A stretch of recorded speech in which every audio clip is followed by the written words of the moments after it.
Better Call Saul Season 6 Episode 11, Ending Explained. Picking up directly from Episode 10 in Gene's timeline, we saw exactly what the scheme that he did on the department store did to his mentality, and the spiral it seems he's going to take as an individual. With flashbacks intertwining with the present day and us crossing between three of Jimmy's aliases in one episode, there's a lot to take away from it. So let's get into it. Here is Better Call Saul Season 6 Episode 11, Ending Explained. Just to let you know, this video will contain spoilers. The episode titled Breaking Bad was one that was highly anticipated following the announcement of the title last week, with an episode in Breaking Bad being titled Better Call Saul, and it being the one where we met Saul Goodman for the first time.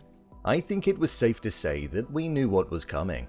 The episode opened up with a homage to Breaking Bad, and it set the tone and location to how White and Jesse were going to be included.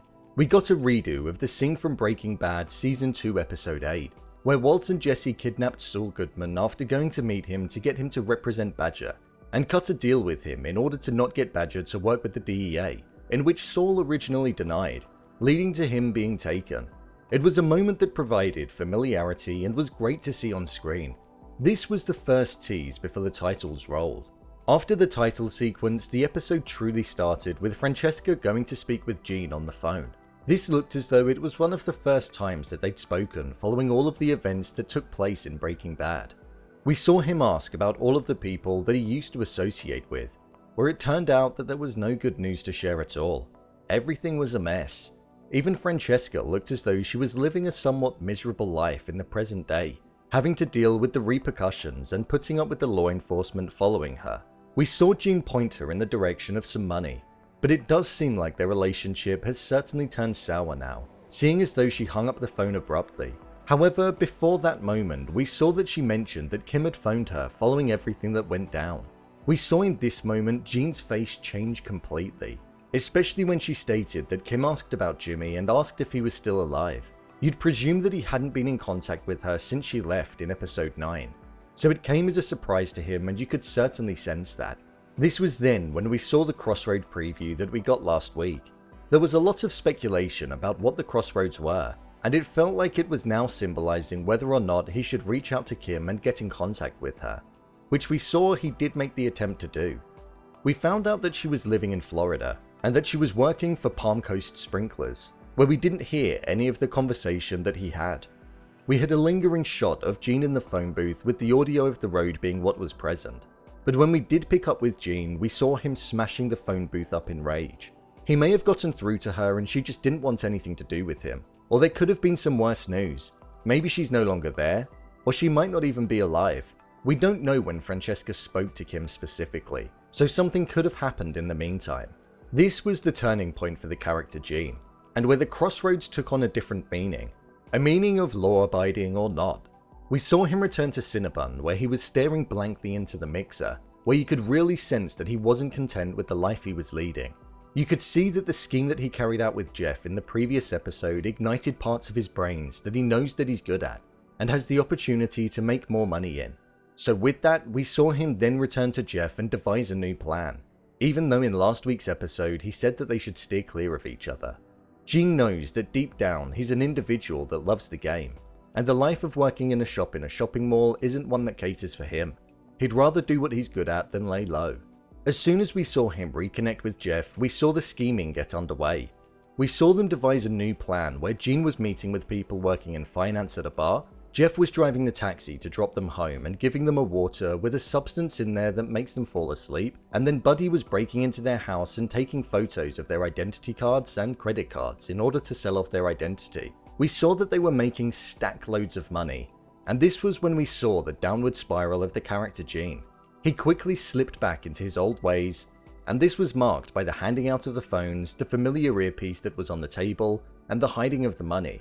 He was fully immersed back into that lifestyle that he was so actively trying to avoid before. After the first theft was done, we saw the flashback to events that took place the day of Saul meeting White and Jesse that we didn't see in Breaking Bad. From Saul's perspective inside of the RV after Saul gave them the advice on what to do about Badger, the comedic nature between White and Jesse was ever so present and was refreshing to see on screen, which also provided an element of nostalgia to the show. But what was really interesting was seeing the dialogue between Saul and the pair, seeing him unravel how the person in front of him was Heisenberg and how their whole operation worked. Along with mentioning about the $80,000 deal, where somebody would take the rap for Badger that we saw unfold in Breaking Bad. We also saw Jesse ask Saul about Lalo and asked who he was, as he'd never heard of him before. This was due to the fact that in Breaking Bad, when Saul was taken by the both of them, he asked if Lalo sent them to do this. The flashback came at the right time and felt suited to the moment, because we were seeing the beginning of his journey of how Saul Goodman ended up in all of this mess, and we were now seeing Gene at the start of his journey of getting into deep water and potentially ending up in a mess as well. There was a really powerful shot in the closing moments of the flashback, where we saw the grave that was dug in Breaking Bad to intimidate Saul. It had the camera pan towards it, where we then had Gene in the present day faded over the top of it. I think this could mean one of two things. I think it could mean that Gene is going to end up dead at the end of the show due to his actions, as after all, the grave was made for him. Or it could mean that Gene will end up in the same situation that he was in at the end of Breaking Bad, where he has to say goodbye to an identity due to his actions, rendering Gene as dead. As the episode went on, we saw the schemes get underway, and there was one point which cemented that there was no going back for the character. Gene encountered an individual that had cancer, and you could see in his mind that he was questioning whether or not he should still go ahead with it. And he did decide to do so, which to me showed that there was now no saving the character. Although he was prepared to scam the guy, we saw that Buddy wasn't prepared to go into the house and take photos of the identity cards, due to the fact that he found out about his illness, and it resembled a family member. This led Gene to fire him, and then rally up Jeff to go with him to complete it. This was really giving me the feels of Walt and Jesse back in the early days of Breaking Bad. Buddy said how they had loads of cash following what they'd done, but Saul wanted to carry on and keep going and just wanted more. It was exactly how we saw Walt behave in the early days of Breaking Bad, where he just wanted to keep on cooking and making more despite not necessarily needing to, almost being addicted to the buzz that it gives you. Another flashback scene that we had during this episode took place in the timeline of the latter half of Season 2 of Breaking Bad. We saw Mike arrive at Saul's office where he'd been doing some PI work, and finding out information on individuals that Saul had asked him to.